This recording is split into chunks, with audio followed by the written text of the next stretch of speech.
Guys, 1 week na.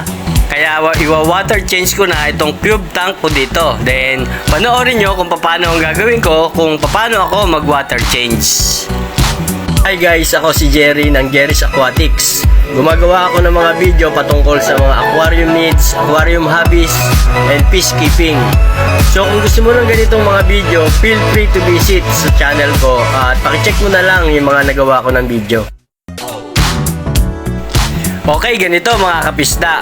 Una, gagamit lang ako ng ganitong sponge, yung nabibili lang dyan sa tindahan. Then, i-scrub ko lang yung mga glass nya. Then, dito sa side, dahan-dahan lang para hindi masyadong mabulabog yung mga isda natin.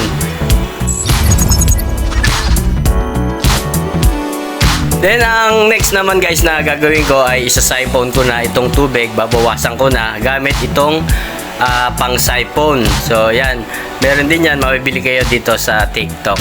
So yan, gagawin ko lang, ihigupin yung tubig, pipindutin ko lang yung pinaka pump nya para mahigop na siya. So yan guys, ang gagawin ko dito ay siguro kahit mga 30% lang na pagwa-water change. Then guys, ang next ko naman na gagawin ay ito, yung pinaka-filter nya. So ayan, pinatay ko muna yung pinaka-pump nya.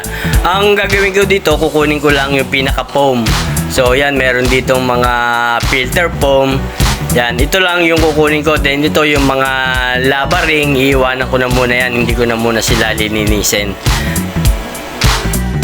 Then guys, dito sa timba ng tubig na to na galing dun sa tank, dito ko lang lilinisin yung mga foam.